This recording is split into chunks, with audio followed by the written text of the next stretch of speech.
If you can fix that beast of a Caterpillar 797F, I'll pay you $100,000. Serafina's challenge cut through the freezing wind at the mining site, her words sharp as the metal surrounding them. The massive haul truck, loaded with critical respiratory equipment modules, sat dead just yards from the export gate. Its yellow paint was dulled by years of hauling tons of earth and rock. But tonight it carried something infinitely more precious. Medical equipment that would determine whether people lived or died. Carter adjusted the strap of Bonnie's backpack on his shoulder, his hands stained with grease that had worked into the creases of his palms and beneath his fingernails. His eyes fixed on the countdown timer glowing on his phone. 2 hours and 17 minutes until the weather window closed completely. 2 hours and 17 minutes to move equipment across 43 miles of mining roads that would become impassable once the full force of the blizzard arrived. Clinton laughed from behind them, his voice dripping with contempt. He stood with his arms crossed, surrounded by a small group of workers who fed off his authority like remoras following a shark. A single dad trying to fix a 797F? This ought to be good. Maybe he'll ask the truck nicely, and it'll just start working again. The crew laughed on cue, their mockery echoing across the frozen ground. Carter crouched low, pressing his ear close to the engine block, listening to something no one else could hear. His body went still with the kind of focused attention that came from years of training, from understanding that machines spoke in frequencies and vibrations that told stories of stress, wear, and imminent failure. He stayed there for nearly 30 seconds, his breath forming small clouds in the cold air, his expression unreadable. Then he stood slowly and spoke quietly, barely above a whisper, but with absolute certainty. Everyone stepped back. If anyone tries to start this engine right now, it's about to blow. Oh, and he. The remote mining operation sprawled across the desolate landscape like a scar on the earth, its internal haul roads connecting directly to the highway now blocked by a blizzard somewhere in the northern pass. The site operated 24 hours a day under normal conditions, its floodlights turning night into an artificial orange day. But tonight was different. Tonight, most of the equipment sat idle, the usual roar of diesel engines replaced by an eerie quiet, broken only by the wind whistling through the skeletal frameworks of the processing equipment.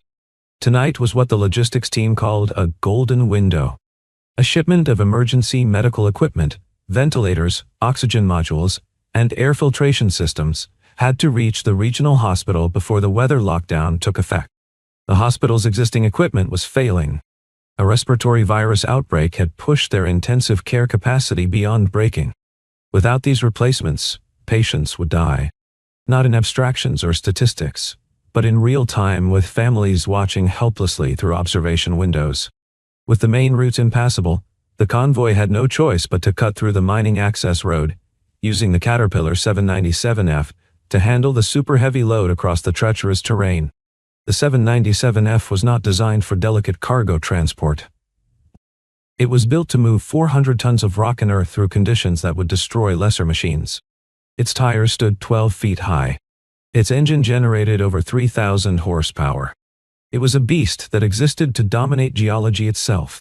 Carter was a heavy equipment mechanic working on contract, the kind of technician the permanent staff dismissively called a wrench monkey. He showed up with his daughter Bonnie, a 7-year-old girl with asthma, because he had no one to watch her. The school had closed early due to the weather. The babysitter he sometimes used had her own family emergency. So Bonnie came with him, as she often did, a small presence in a world of massive machines and dangerous work. She sat bundled in the cab of his battered pickup truck, wearing her pink winter coat that was starting to get too small for her. She clutched her inhaler in one mittened hand, her eyes wide as she watched the giant machines move in the darkness. Carter had given her a tablet loaded with educational games and her favorite shows, along with strict instructions. Stay in the truck. Keep the doors locked. If she needed him, flash the headlights 3 times. Carter spoke little. He worked with methodical precision that bordered on obsession. He wore the correct gloves for each task, switching between insulated work gloves, chemical-resistant gloves, and cut-resistant gloves depending on what he was handling. He locked out power sources in proper sequence, always following the tug-out procedures even when others skipped steps to save time. He always positioned himself upwind when dealing with fuel or hydraulics, a habit that prevented exposure to toxic vapors. Those who paid attention noticed something else about Carter. He examined stress points and hydraulic lines the way someone might who had witnessed catastrophic failure, who had seen what happened when corners were cut, when maintenance schedules were deferred, when profit margins took priority over safety protocols. His eyes would linger on weld joints, on pressure relief valves, on the wear patterns of cables and hoses. He saw things others missed because he knew what those failures looked like when they killed people. Serafina arrived at the site in a black luxury SUV that looked absurdly out of place among the mud and machinery.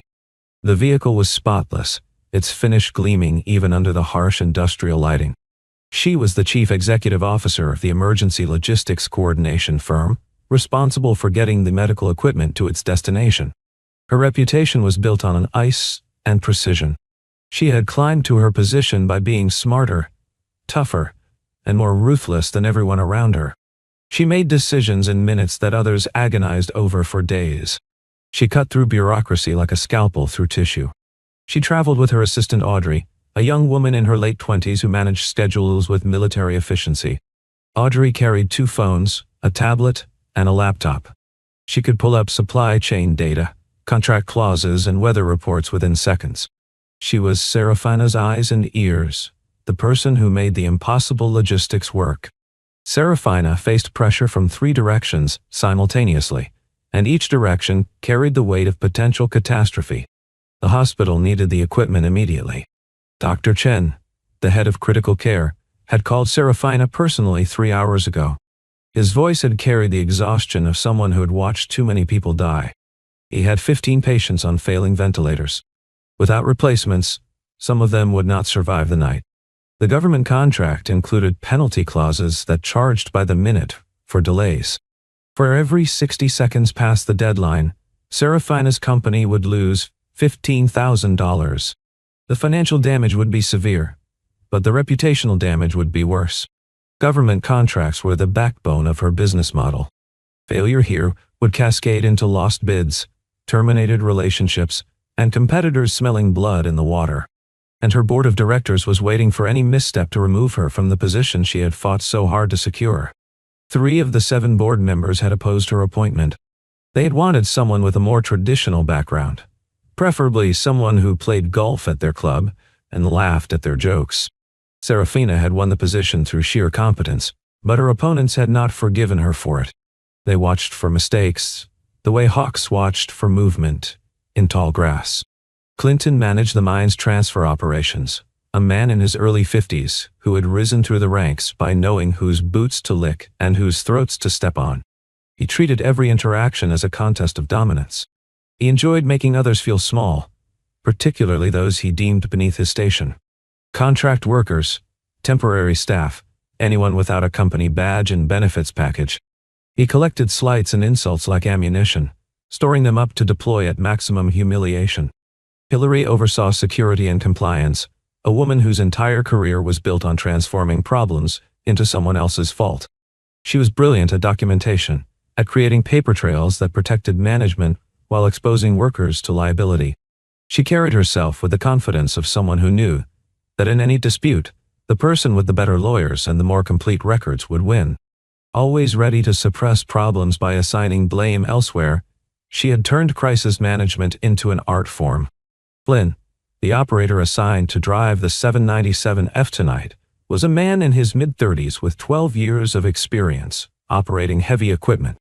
He was skilled, respected by his peers, and normally unflappable. But tonight he was visibly shaken by the truck's unexpected failure. His hands trembled slightly as he checked and rechecked gauges that refused to make sense. He knew his reputation rode on this delivery. One major screw-up and he would be the operator who lost the medical equipment contract. Finn, a young apprentice mechanic at the site, barely 22 years old, watched Carter work with growing fascination. Finn had gone to technical school, earned his certifications, and thought he understood heavy equipment repair. But watching Carter move around the 797F was like watching a concert pianist compared to someone who had learned from internet videos. Every movement had purpose. Every check followed a logic that Finn was only beginning to understand. George, a state trooper responsible for the internal mining roads, had been called when the safety incident was reported. He was a veteran cop who had seen enough industrial accidents to know that when big equipment failed, people died in ugly ways. He approached the scene with the caution of someone who understood that mining sites were places where gravity, machinery, and human error combined to create widows and closed caskets. William, Serafina's legal counsel, waited on standby for the inevitable complications. He sat in his downtown office, monitoring his phone, surrounded by reference books on contract law, liability, and regulatory compliance. He had already drafted 3 different versions of press releases, each designed for different failure scenarios. His job was to protect Serafina and her company from the legal and financial consequences of whatever disaster was unfolding at the mining site. When the massive caterpillar ground to a halt, Clinton made certain everyone heard his announcement. "We've only got Carter, but he's just a single dad playing mechanic." The words were designed to humiliate. Serafina checked her watch, her expression frozen. "I don't have time for failure." The Caterpillar 797F stood like a mechanical giant, its tires taller than a person, its engine powerful enough to move mountains of earth. Now it sat silent and inert, blocking the only route that could save lives. Serafina walked to the base of the massive truck, her heels clicking against the frozen ground, and looked directly at Carter. "If you can get it running to full load specifications, $100,000. Clinton immediately transformed the offer into a spectacle. He called the crew over, started recording on his phone, his face lit with cruel amusement. "Let's watch the single dad work his magic." His tone suggested this was entertainment, not an emergency. Carter did not react to the money or the mockery. Instead, he asked a series of questions that surprised everyone listening. What exactly was the load carrying? Were there any temperature-sensitive modules? When was the last scheduled maintenance for the hydraulic system, electrical system, and air brake lines? Had anyone accessed the electronic control unit compartment today? Serafina felt a flicker of surprise. Carter was not guessing or posturing. He was diagnosing with surgical precision. Carter moved to the side of the truck, his nose picking up a faint, acrid smell near the engine housing. He instructed Flynn to disengage the load, chock the wheels, and isolate the power supply in proper sequence.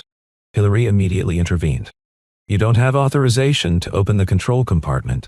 This equipment is under regulatory oversight." Carter's voice remained level. "Then call the fire department and have them stand by. Because this isn't a simple breakdown." Movement from the pickup truck caught Serafina's attention. Bonnie cracked open the door, her small voice calling out, "Daddy." Carter turned, his expression softening for just a moment.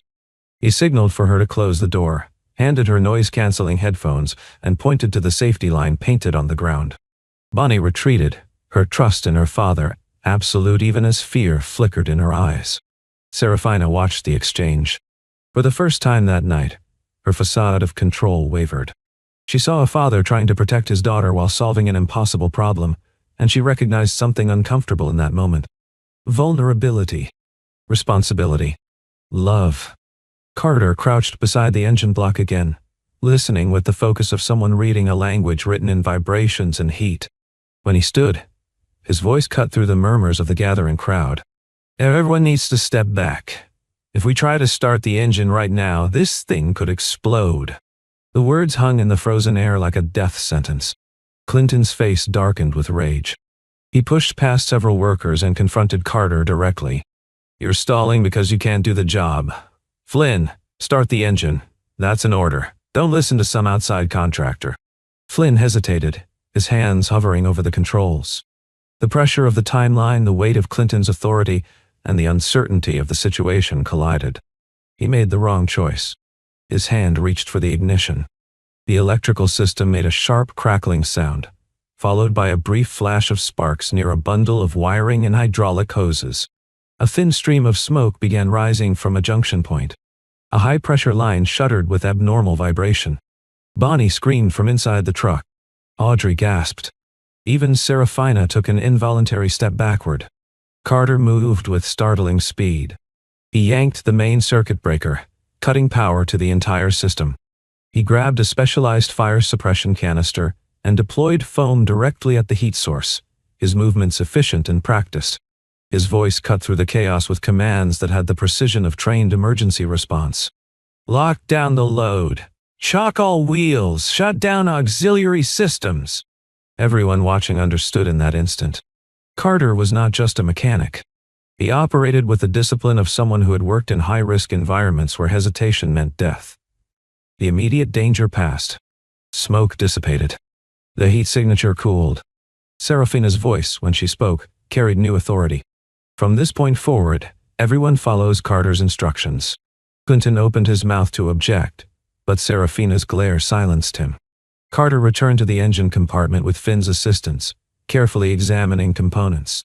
He found the first clue almost immediately. A sensor wire had been cut with precision, the edge too clean to be accidental damage or wear. Then he noticed a bolt in the electronic control unit housing. The thread pattern was wrong, suggesting someone had opened the compartment and reassembled it hastily with whatever hardware they had available. Carter straightened and met Serafina's eyes. Someone deliberately sabotaged this truck. The question you need to answer is whether you want to save the shipment or cover up a scandal. Hillary moved quickly, pulling out a tablet and beginning to type. I'm filing an incident report. Unauthorized contractor intervention caused a safety event.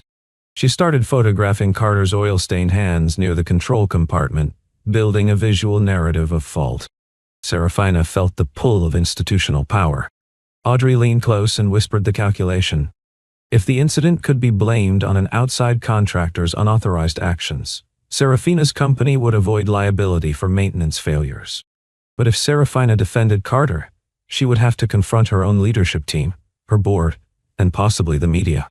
Carter cut through the political maneuvering with brutal simplicity. I can fix this, but you need to lock down this site and preserve all camera footage right now. If you don't, by tomorrow morning, I'll be in jail for something I didn't do. Serafina looked at Bonnie, still huddled in the pickup truck, her small hands pressed against the window. The child was terrified. The father was standing between his daughter and a machine that could kill them all, and he was asking for nothing except fairness. Justice balanced on the shoulders of a single dad, while corporate power decided whether to crush him. Carter began outlining his approach. He was not going to perform a quick patch job. He would work on 2 levels simultaneously. First, make the truck safe enough to operate under load within the time window. Second, preserve evidence of the tampering to identify whoever was responsible. Finn watched in amazement as Carter called out specifications from memory and predicted component locations without consulting manuals. This was not the skill set of a basic mechanic. This was engineering knowledge. Carter pulled another piece of evidence from beneath the chassis frame. Boy, a small tracking device, commercial grade, the kind used for asset monitoring. He held it up for everyone to see. If this stays attached, whoever planted it will know our position at every turn. Serafina's assistant Audrey Cross referenced the device serial number against procurement records. The tracking unit had been ordered as part of an internal security upgrade, a purchase order signed by Hillary. Carter faced the gathering crowd and made his position clear. I don't need the $100,000. The statement landed like a bomb. Everyone had assumed Carter would do anything for that kind of money. Clinton actually laughed, certain this was some kind of negotiating tactic. If the truck makes it on time, Carter continued, transfer the full amount to a pediatric respiratory equipment fund, specifically to support hospital ventilator programs for children, and do it without using my name for publicity. Serafina felt something shift inside her chest. She had built her career on calculated transactions. No one had ever forced her to choose human decency over corporate advantage in real time, with witnesses and consequences. She nodded slowly. I give you my word, in front of everyone here. Bonnie's voice carried from the truck, small but clear. Please don't challenge my daddy anymore.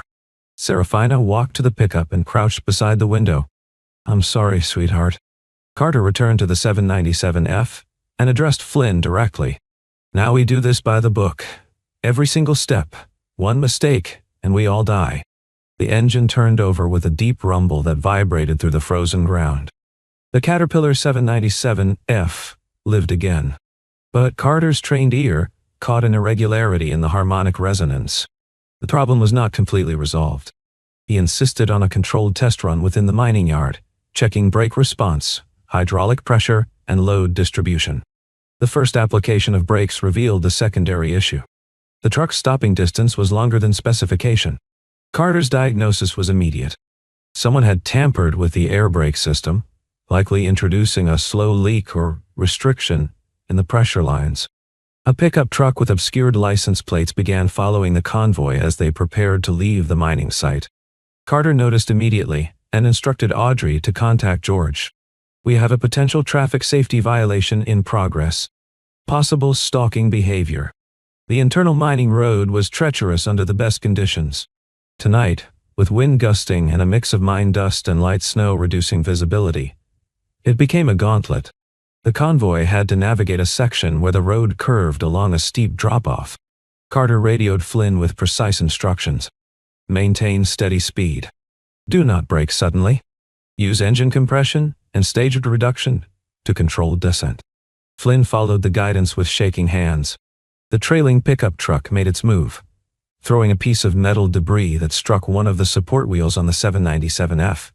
Finn saw it happen and shouted. Carter had anticipated some form of attack. He had already identified a pull-off area that provided defensive positioning. He directed the convoy to that location. With the truck temporarily secured, Carter went underneath again. He worked with incredible speed, Finn passing him tools in rapid succession. Serafina stood in the wind, holding Bonnie's hand, shielding the child from the worst of the cold. It was not something a chief executive officer typically did. But nothing about this night was typical.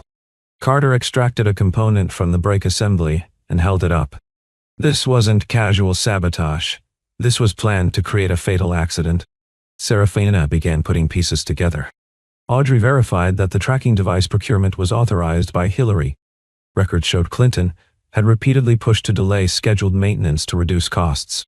The pattern was emerging. Serafina felt the weight of her own decisions. She had signed off on budget cuts that deferred maintenance schedules. She had prioritized quarterly earnings over safety margins. Carter looked at her and spoke with devastating accuracy. A signature in a boardroom can become a coffin on a highway. But Carter did not weaponize his judgment. "I just need you to make the right choice this time." Serafina struggled to breathe normally. For the first time in years, she confronted the human cost of abstract corporate decisions. George radioed in with new information. His equipment detected signal interference along the route. Someone was coordinating the harassment remotely, which meant organization and resources. Carter turned to Serafina. "Whoever planted that tracker is very close to you, probably someone on your payroll right now." The 797F developed a resonant vibration under heavy load. Flynn panicked. Nobody can diagnose that kind of harmonic failure without advanced instruments. Carter spoke without thinking. "I designed this system." The words escaped before he could stop them. Silence fell across the radio channel.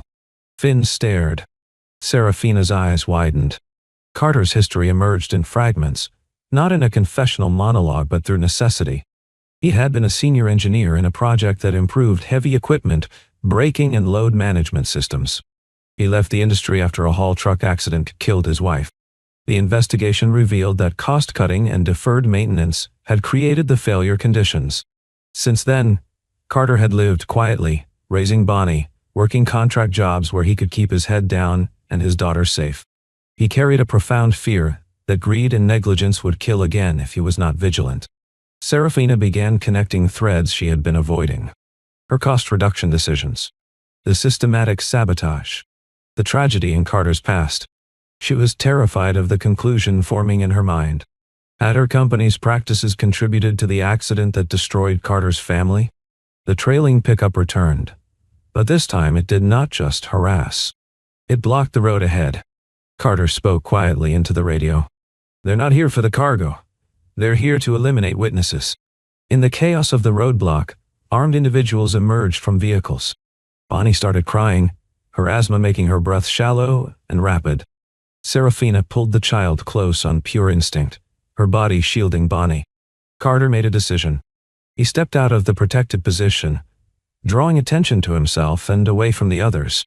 He walked forward with his hands visible, deliberately making himself the target. Two men tackled him, forcing him to the ground, zip-tying his wrists. Hillary arrived with a security team, her timing suspiciously perfect. She made a show of restoring order, then announced her verdict. "Carter sabotaged the equipment and created a dangerous situation. He's being detained pending investigation." Clinton produced his phone, playing the video of Serafina's $100,000 challenge. But the footage had been edited, removing context, and making it appear Carter had demanded payment. "Look at this. The guy extorted money and then wrecked the truck when he couldn't deliver." The narrative was designed to destroy Carter, turn him into a liability, a criminal, a convenient explanation for a sophisticated operation. If Carter went to jail, if he was blamed, the real perpetrators could continue their schemes. Serafina stood at a crossroads. Defending Carter meant confronting her own leadership team, her board of directors, and potential media disaster. Remaining silent meant a father would lose his freedom, a daughter would lose her father, and the conspiracy would continue unchecked.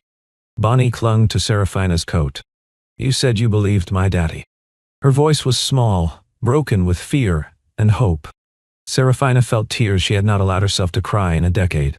She saw her own ruthlessness reflected back at her through the eyes of a 7-year-old girl. Serafina turned to Audrey. "Call William. Get every security camera feed from the site. Tonight we burn this down even if it costs me the company." William arrived and immediately demanded preservation of all digital evidence and access logs to the electronic control unit compartment. Audrey compiled documentation showing Hillary had authorized the tracking device purchase. Clinton's emails revealed a pattern of pressuring maintenance teams to cut corners and defer inspections. Carter, sitting in the makeshift detention area, remained calm. His wrists were still zip-tied, but his mind was working through the problem with the same systematic approach he applied to mechanical failures. He directed Finn to serve as a witness regarding the precision of the wire cuts. "Look at the edge under magnification," Carter instructed. "That's not fraying or corrosion. That's a clean shear from professional cutters." He asked George to run forensics on the pickup truck that had harassed them, looking for organizational connections, fleet registrations, corporate ownership structures, anything that would trace back to who was funding this operation. He provided technical details that only an expert would know. The type of wire cutters used left microscopic tool marks. The thread pattern of the mismatched bolt indicated it came from a specific manufacturer's parts kit. These were signatures of professional toolkits, not random vandalism. The evidence was mounting. Every piece connected to a larger pattern. Someone with access, resources, and detailed knowledge of the 797MF's vulnerabilities had orchestrated this sabotage. And that someone had tried to frame Carter as the fall guy. Serafina confronted Clinton and Hillary directly in front of the gathered workers. The floodlights cast harsh shadows across their faces. Clinton sneered at her, his confidence unshaken even as the walls closed in around him. "So what's it going to be? Your executive position or a single dad? Because you can't have both. The board wants blood. They want someone to blame. You give them Carter, you keep your job. You defend him, they'll crucify you." Serafina's voice cut like steel through the cold air. "I choose human lives over corporate convenience. I choose integrity over my career. And if that costs me everything, then so be it." Hillary tried to hide behind procedure, citing regulations and protocols, pulling up documents on her tablet, speaking in the language of compliance and policy. But the access logs betrayed her. She had approved equipment modifications that were never properly documented. She had signed off on maintenance deferrals. She had authorized the purchase of tracking equipment that had no legitimate security purpose. Clinton and Hillary made their final move. They attempted to redirect the medical equipment shipment to another truck, one they controlled, planning to make the cargo disappear and blame the entire incident on the chaos Carter had supposedly caused. The equipment would be lost in transit. The hospital would receive nothing. And by the time anyone sorted through the paperwork, people would already be dead. Carter heard their plan over the radio. In that moment, something shifted in him. He had spent years keeping his head down, avoiding confrontation, protecting Bonnie by staying invisible.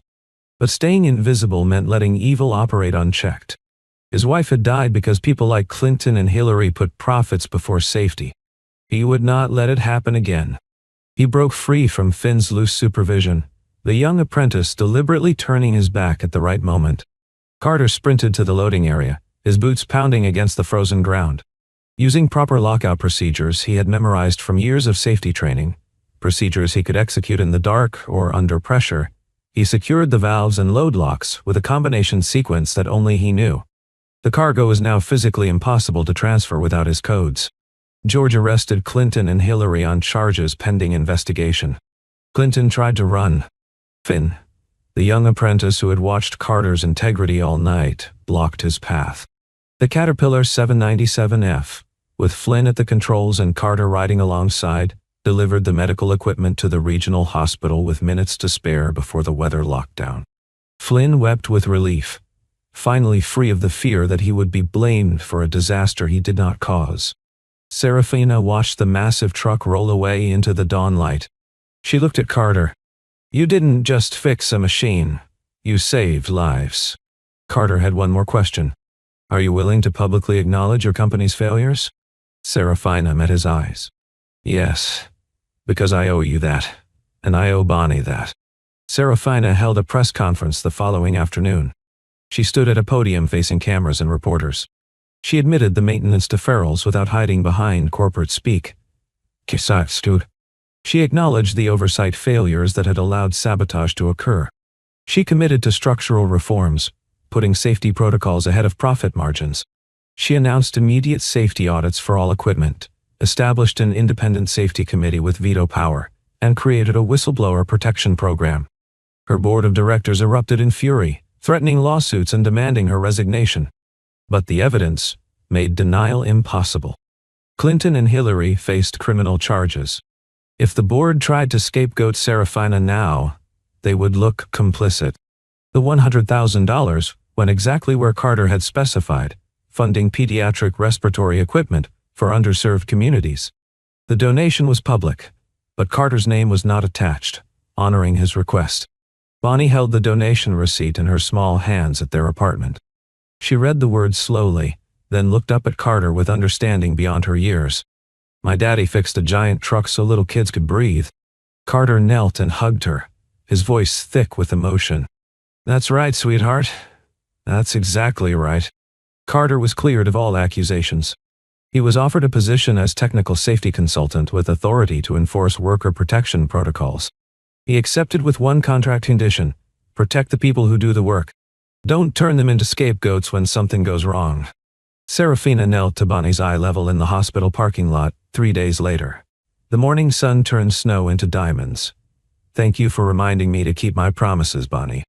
Not very. The little girl looked at her seriously. "My daddy says promises are important, especially when they're hard." Serafina's eyes stung with tears. "Your daddy is right, and he's a good man." Bonnie smiled. "I know." Carter watched, seeing not just a CEO, but a person who had chosen to grow and pay the cost of doing right. He extended his hand. "Thank you for believing me when no one else did." She shook it firmly. "Thank you for being worth believing in." The morning after the storm broke clear and cold. The blizzard had passed through, leaving the world transformed. Everything was white and clean, the ugliness of the mining site temporarily hidden under pristine snow. Carter walked out of the hospital administration building with Bonnie's hand in his, having just finished signing the consulting contract. Serafina walked beside them without fanfare or cameras, just 3 people moving through a winter morning. In the distance, the Caterpillar 797F sat in the mining yard, its yellow bulk standing against the white landscape. It had been properly repaired, its systems restored, its sabotaged components replaced. It sat silent, a beast that had been tamed not by force or dominance, but by integrity and expertise, and a refusal to accept negligence as inevitable. Bonnie looked up at her father. "Daddy, are you going to fix more big trucks?" Carter smiled, squeezing her mittened hand gently. "I'm going to make sure they don't break in the first place, sweetheart. And I'm going to make sure the people who work on them are safe." She nodded, satisfied with this answer. "Good." A small family moved forward into the light, their breath forming clouds in the cold air, their footsteps crunching in the fresh snow. And for the first time in a long time, the single dad was not dismissed or diminished or reduced to a stereotype. He was respected. He was seen. He was valued for who he was and what he could do. He was enough. He had always been enough. Now the world knew it too.